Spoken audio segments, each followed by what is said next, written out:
Hello students, myself Swati Keswani, Assistant Teacher in SST College of Arts and Commerce, Junior College. Welcome you all. Last session में आपने देखा था मेरी एक colleague ने आपको कॉमर्स के सारे सब्जेक्ट्स के साथ इंट्रोड्यूस करवाया था. उसमें कुछ सब्जेक्ट जो थे आपके कंपलसरी सब्जेक्ट थे और कुछ थे ऑप्शनल. मैं आपको कंपलसरी सब्जेक्ट में से एक सब्जेक्ट कराने वाली हूँ 11th कॉमर्स का, जो कि इंटरेस्टिंग भी है, स्कोरिंग भी है और साथ में बच्चों का फेवरेट सब्जेक्ट भी है. Yes, it is book keeping and accountancy. Interesting होता है, स्कोरिंग भी होता है और साथ में बच्चों का बहुत ही फेवरेट सब्जेक्ट होता है. इंटरेस्ट से बच्चे ये सब्जेक्ट करते हैं. What is book keeping? Book keeping में होता क्या है? इज इट लाइक बुक्स को एक दूसरे के ऊपर रख देना, एक बुक रखा ऊपर से दूसरा बुक रखा, बुक कीपिंग नहीं. बुक कीपिंग का मतलब होता है बुक्स ऑफ अकाउंट्स को सिस्टमेटिक वे में मेंटेन करना. अकाउंट्स क्या होते हैं? जो हम बिजनेस करते हैं, बिजनेस में हमारी बहुत सारी ट्रांजेक्शन्स होती हैं, बाइंग एंड सेलिंग, और बाइंग एंड सेलिंग से रिलेटेड दूसरी ट्रांजेक्शन्स है ना. परचेज किया, आपके कुछ प्रोडक्ट्स आए तो उसके लिए आपने कुछ कैरेज वगैरह भी पे किया. तो buying and selling all transactions are recorded in systematic way in books. वो होता है बुक कीपिंग. बिजनेस से रिलेटेड सारी ट्रांजेक्शन्स को रिकॉर्ड करना. अलग अलग तरह के बुक्स होते हैं, अकाउंट्स होते हैं, जैसे कि आप यहाँ पे देख सकते हो जर्नल, लेजर, सब्सिडियरी, और भी बहुत सारे बुक्स हैं जो हम स्लोली एंड ग्रेजुअली जैसे जैसे आगे बढ़ेंगे सीखते जाएंगे. तो मैं आपको अभी आपके सिलेबस के साथ इंट्रोड्यूस कराती हूँ. 11th कॉमर्स में आपका बीके का क्या सिलेबस है. 11th कॉमर्स में आपका फर्स्ट टॉपिक जो है वो है introduction to book keeping and accountancy. इसमें आप बुक कीपिंग एंड अकाउंटेंसी क्या है वो सीखेंगे, साथ में ये भी सीखेंगे कि अकाउंट्स है जो बुक कीपिंग है उसमें हमें किस तरह से अकाउंट्स को मेंटेन करना है, कैसे हमें ट्रांजेक्शन्स को सिस्टमेटिक वे में रिकॉर्ड करना है. देन सेकेंड है आपका meaning and fundamentals of double entry book keeping. Double entry का मतलब क्या होता है? जो आप ट्रांजेक्शन्स करते हो उसमें आपके दो इफेक्ट्स होते हैं. से फॉर एग्जांपल, अगर आप कहीं पे कुछ परचेज करने जा रहे हो, आपने कुछ परचेज किया तो आपके पास एक चीज आई और जो परचेज किया है उसके लिए आपने कैश पे किया या फ्यूचर पेमेंट का प्रॉमिस किया, तो दो इफेक्ट्स हुए. आपके पास एक चीज आई और उसके लिए आपने कैश पे किया, दो इफेक्ट्स है ना. तो उसी तरह से बुक कीपिंग में हम जो ट्रांजेक्शन्स रिकॉर्ड करेंगे, it is give and take. आपका दो इफेक्ट्स हर एक ट्रांजेक्शन्स का होता है. It is double entry system. Second topic में आप ये सीखने वाले हो. देन आपके बुक्स रहेंगे अलग अलग, journal, ledger accounts, subsidiary books. Slowly and gradually आप ये सब सीखोगे कि हमें इन बुक्स में लिखना क्या है, किस तरह से हमें ट्रांजेक्शन्स करनी है. नेक्स्ट है bank reconciliation statement, depreciation and rectification of errors.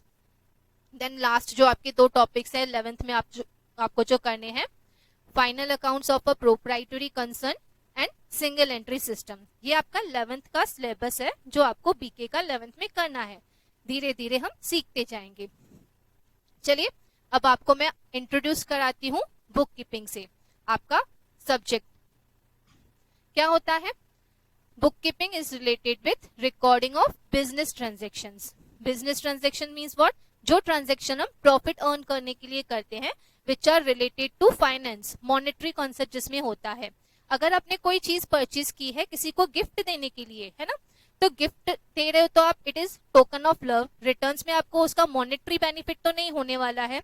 जो ट्रांजेक्शन हम बिजनेस के लिए कर रहे हैं जिसमें आपको मॉनेटरी बेनिफिट होने वाला है, जो आप परचेज कर रहे हो किसी को सेल करने के लिए, जिसमें आप प्रॉफिट अर्न करने का माइंड में सोच के रखते हो, वो होती है बिजनेस ट्रांजेक्शन. तो वो हम रिकॉर्ड करते हैं सिस्टमेटिक वे में. This is book keeping. क्यों रिकॉर्ड करते हैं? For the purpose of taking important decisions. जो हम एक्टिविटीज करते हैं बाइंग एंड सेलिंग की, उससे रिलेटेड दूसरी भी एक्टिविटीज होती है. से फॉर एग्जांपल, अगर मुझे मेरे बिजनेस को प्रमोट करना है तो एडवर्टाइजमेंट करना है, उसे मुझे सिक्योर करना है तो इंश्योरेंस करवा के रखना है. तो बहुत सारे इंपॉर्टेंट डिसीजंस जो लेने होते हैं वो डिपेंड करते हैं हमारे अकाउंट्स पे. हम सिस्टमेटिक रिकॉर्ड मेंटेन करेंगे ना, तो ये डिसीजंस जो है हम इजीली और क्विकली ले सकते हैं. क्या करना है, कैसे करना है, क्या नहीं करना है, क्यों नहीं करना है, एक्सेट्रा। ठीक है। देन ये जो हम अकाउंट्स मेंटेन करेंगे, हम जो रिकॉर्ड्स बनाएंगे, इसका बेनिफिट जो होता है ओनर के साथ साथ प्रोप्राइटर, प्रोप्राइटर का मतलब क्या होता है, ओनर, ओनर के साथ साथ स्टैक होल्डर्स को भी होता है। अब ये स्टैक होल्डर्स क्या है, ये स्टैक होल्डर्स जो है वो डायरेक्टली और इनडायरेक्टली हमारे बिजनेस से रिलेटेड होते हैं। से फॉर एग्जाम्पल, अभी अगर मुझे बिजनेस करना है तो सबसे इंपॉर्टेंट क्या होता है, पैसा, है ना। अगर हमारे पास पैसा है तो हम अपने बिजनेस को अच्छे से प्रमोट कर सकते हैं, एक्सपांड कर सकते हैं। तो पैसा कहाँ से आता है, कौन देते हैं, इन्वेस्टर्स। ये इन्वेस्टर्स कौन है, बैंक, फाइनेंशियल इंस्टीट्यूशंस। ये हमें लोन कब देंगे, मुझे बिजनेस करना है, एक्सपांड करना है, डेवलप करना है, तो उसके लिए मुझे पैसा चाहिए। बैंक से लोन लेने जाऊंगी या कोई फाइनेंशियल इंस्टीट्यूशन से हम पैसे बोरो करने के लिए लेंगे, तो वो हमारे अकाउंट्स को देखेंगे, बुक्स को देखेंगे। अगर हमने सिस्टमेटिक रिकॉर्ड मेंटेन किया है तो उनको पता चलेगा कि हमारी रीपे करने की एबिलिटी है। अगर हम रीपे कर सकते हैं तो वो हमें लोन देंगे, क्रेडिट देंगे, जिससे हम अपने बिजनेस को एक्सपांड कर सकते हैं। Then next are suppliers. Suppliers कौन होते हैं, जो हमें क्रेडिट पे मटेरियल सप्लाई करते हैं, जिनसे हम फिनिश्ड गुड्स तैयार करते हैं, जो मार्केट में हम कस्टमर्स को सेल करते हैं। तो अगर हमारे पास मटेरियल अवेलेबल होगा तो ही हम उसको सेल कर पाएंगे। तो सप्लायर्स जो है वो मटेरियल कब देंगे, हमारे रिकॉर्ड्स उनको भी देखने का हक होता है, वो देखेंगे और उनको भी ये अश्योरेंस होगा कि हम रीपे कर सकते हैं, हमारी रीपेइंग एबिलिटी देखते हैं, देन ओनली वो हमें सप्लाई करेंगे क्रेडिट पे। नेक्स्ट एम्प्लॉइज है, जो हमारी ऑर्गेनाइजेशन में काम कर रहे हैं, कंपनी में काम कर रहे हैं, उनको भी राइट्स होता है रिकॉर्ड्स देखने का। Last customers. कस्टमर्स, अभी देखो आपको भी अगर कुछ परचेस करना होता है तो क्या करते हो, आजकल तो बहुत ही कॉमन है, मोबाइल निकाला, गूगल किया, रिव्यूज देख लिए, रिव्यूज देखने के बाद ही वो प्रोडक्ट आप परचेस करते हो ना। तो रिव्यू अगर अच्छा होगा तो परचेस करेंगे। तो जो हम रिकॉर्ड मेंटेन करेंगे उसका बहुत ज्यादा इंपॉर्टेंस होता है। चलिए नेक्स्ट देखते हैं मीनिंग। क्या सीखा हमने, क्या है book keeping. In simple words book keeping is, in simple words, bookkeeping means recording of the business transaction in the books of accounts in systematic way. Systematic way में accounts को record करना book keeping होता है। हम बार बार यही बोल रहे हैं कि रिकॉर्ड करना, तो सिस्टमेटिक वे में रिकॉर्ड करना होता है बुक कीपिंग, यानी कि डेट वाइज। जैसे जैसे आपका ट्रांजेक्शन होता है, जिस दिन पे हुआ उसी दिन पे हमने रिकॉर्ड कर दिया। क्यों, फॉर एक्यूरेट रिजल्ट्स, हमें एक्यूरेट रिजल्ट्स चाहिए, जैसे हम डिसीजंस अच्छे से ले सके। अगर हमने properly date wise records maintain किए हैं तो हमें वो फ्यूचर्स के लिए, फ्यूचर रेफरेंस के लिए यूजफुल हो सकते हैं। साथ में जो बुक कीपिंग है, book keeping is an art as well as science.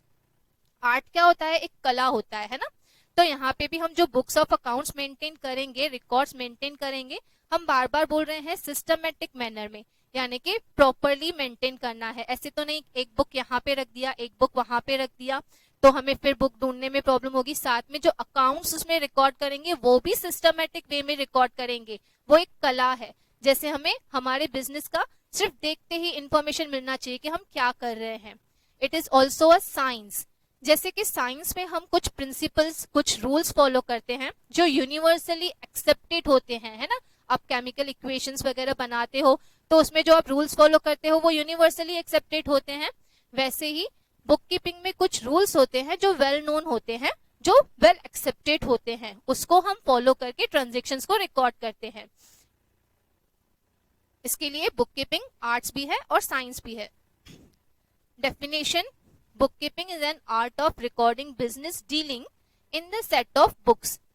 किसने बताया ये, J.R. बाटली बॉय ने। बुककीपिंग जो है बिजनेस रिकॉर्डिंग को, यानी कि डीलिंग्स अगेन सेम होता है, business transactions, buying and selling activities और उससे रिलेटेड एक्टिविटीज को सेट ऑफ बुक्स में, मैंने बताया ना, जर्नल, लेजर, सब्सिडियरी और भी बहुत सारे बुक्स हैं। हम धीरे धीरे सीखेंगे ये कौन से बुक्स है। उन बुक्स में अच्छे से जो ट्रांजेक्शन है उनको रिकॉर्ड करना होता है book keeping. Book keeping is an art of recording in the books of accounts the monetary aspects of commercial और फाइनेंशियल ट्रांजैक्शंस, कमर्शियल यानी कि बिजनेस से related, financial again monetary transactions, जिससे आपको कहीं ना कहीं मॉनेटरी बेनिफिट होता है। जैसे मैंने बताया कि अगर हमने गिफ्ट दिया किसी को, उससे हमें कोई मॉनेटरी बेनिफिट तो नहीं होने वाला, it is token of love, तो उसमें हम लोग उस ट्रांजैक्शन को रिकॉर्ड नहीं करेंगे। अकाउंट्स में वही ट्रांजैक्शंस रिकॉर्ड करेंगे जिसमें आपको मॉनेटरी बेनिफिट होता है, और ये किसने बताया है? नॉचकॉट ने। ठीक है, आगे देखते हैं फीचर्स ऑफ बुक कीपिंग। सबसे पहले होता है कि हम जो रिकॉर्ड करेंगे ऑल फाइनेंशियल ट्रांजैक्शंस को रिकॉर्ड करेंगे। Financial transactions may be in cash और क्रेडिट। कैश ट्रांजैक्शन करते हैं तो ऑन द स्पॉट हम कैश रिसीव भी करते हैं, पे भी करते हैं, है ना, तो वो ट्रांजैक्शंस को रिकॉर्ड करना है। हम एक दिन में इतनी सारी ट्रांजैक्शंस करते हैं, हर एक ट्रांजैक्शन को रिकॉर्ड करना कंपलसरी होता है जो भी फाइनेंस से रिलेटेड होती है। क्रेडिट ट्रांजैक्शन उधार पे, अगर हमने उधार पे कोई गुड्स लिए हैं या दिए हैं, है ना, तो उसमें फ्यूचर पेमेंट या रिसिप्ट का प्रॉमिस होता है, वो ट्रांजैक्शंस को भी हम रिकॉर्ड करेंगे। क्यों? क्योंकि वो मॉनेटरी ट्रांजैक्शन है रिलेटेड टू मनी, हम फ्यूचर में पैसे लेंगे या देंगे, तो जिससे हमें प्रॉफिट होगा या रिलेटेड टू मनी ट्रांजैक्शंस है। नेक्स्ट है day to day business transactions. Daily हम जो भी ट्रांजैक्शंस करेंगे, हर एक ट्रांजैक्शन को रिकॉर्ड करना है फॉर स्पेसिफिक पीरियड, यानी कि एक ईयरली हम लोग का रिकॉर्ड जो होता है मेंटेन होता है। जनरली हमारा जो रिकॉर्ड होता है from March to April, April to March तक रहता है। अप्रैल से स्टार्ट करते हैं, मार्च जो होता है वो एंड होता है। एवरी ईयर हमें रिकॉर्ड्स मेंटेन करते हैं। क्यों? यूजफुल फॉर फ्यूचर रेफरेंस होता है। जो भी रिकॉर्ड्स हम बनाते हैं, एक तो हम खुद के लिए उसको रेफर कर सकते हैं कि हमने क्या क्या किया पूरे ईयर में, दूसरा हमारे जो कॉम्पिटिटर्स हैं उनके साथ भी हम कंपटीशन कर रहे हैं, साथ में जो हमारे स्टेक होल्डर्स हैं उनको भी बेनिफिट मिलता है। देन रूल्स एंड रेगुलेशंस को फॉलो करना है। जो हमारे अकाउंट्स होते हैं based on rules and regulations होते हैं। मैंने बताया ये साइंस भी है, जैसे साइंस में कुछ रूल्स होते हैं, इक्वेशंस जो यूनिवर्सली एक्सेप्टेड होते हैं, वैसे बुक कीपिंग में भी हम कुछ वेल नोन रूल्स को फॉलो करते हैं और हम सिस्टमैटिक वे में, साइंटिफिक वे में रिकॉर्ड करते हैं, जैसे जो हमें रिजल्ट्स मिलेंगी वो भी एक्यूरेट होंगी, हम अच्छे से समझ सकेंगे कि हम बिजनेस में क्या कर रहे हैं। ठीक है, तो इंपॉर्टेंस क्या है बुक कीपिंग का, क्यों बनाते हैं हम इतने सारे रिकॉर्ड्स, क्या बेनिफिट है इसका? सबसे पहले हमें एक रिकॉर्ड मिलता है। एवरी ईयर हम जो ट्रांजैक्शंस लिखते हैं, हम क्या कर रहे हैं, कैसे कर रहे हैं, कैसे और इम्प्रूव कर सकते हैं अपने बिजनेस को, ये सब रिकॉर्ड हमारा मेंटेन हो जाता है। देन फाइनेंशियल इंफॉर्मेशन हमें मिलता है कि हमारी ऑर्गेनाइजेशन या हमारी कंपनी जो है वो कौन सी पोजीशन पे है, हमें कौन सी पोजीशन में पहुंचना है, तो डिसीजंस हम ले सकते हैं, डिसीजन मेकिंग में भी हेल्प मिलता है, इंस्टेंट डिसीजन हम ले सकते हैं, रिकॉर्ड्स प्रॉपर्ली मेंटेन किए हुए हैं तो कंट्रोलिंग पॉसिबल है। आपको अच्छे से रिकॉर्ड्स मेंटेन किए हुए पता चलता है कि कहाँ पे एक्सपेंसेस कैसे हो रहे हैं, कहाँ से हमें इनकम हो रहा है, कौन सी एक्टिविटी को हमें ज्यादा इंपॉर्टेंस देनी है, कहाँ पे हमें कुछ कंट्रोल करना है। देन हम एज एविडेंस भी अकाउंट्स को कोर्ट ऑफ लॉ में भी पेश कर सकते हैं, या कहीं पे भी अगर हमें एविडेंस प्रूफ करके दिखाना है वहां पे भी हम ये दिखा सकते हैं। प्रॉफिट या लॉस पता चलेगा, हम अपने बिजनेस में प्रॉफिट अर्न कर रहे हैं या लॉस हो रहा है, लॉस है तो उसको कैसे प्रॉफिट में कन्वर्ट किया जाए, और अगर प्रॉफिट है तो उसे और कैसे इंप्रूव किया जाए। Then tax liability, tax liability government को हम टैक्स पे करते हैं ना, अगर प्रॉफिट होता है तो हमें प्रॉफिट कितना है और हमें उस प्रॉफिट पे कितनी लायबिलिटी पे करनी है वो कैसे पता चलेगा? अगर हमने सिस्टमैटिक रिकॉर्ड मेंटेन किया है तो ही पता चलेगा। ठीक है ना स्टूडेंट्स, तो इस सेशन में हमने सीखा इंट्रोडक्शन, बुक कीपिंग से आपका इंट्रोडक्शन हुआ, आपके सब्जेक्ट से मीनिंग देखा आपने, डेफिनेशन सीखे आपने, साथ में फीचर्स भी देख लिए एंड इंपॉर्टेंस भी देखा। ठीक है, तो इस सेशन में आपने जो सीखा इससे कंटिन्यू नेक्स्ट सेशन में सीखेंगे। उसके लिए आपको लाइक करना है, सब्सक्राइब करना है। ठीक है, थैंक यू।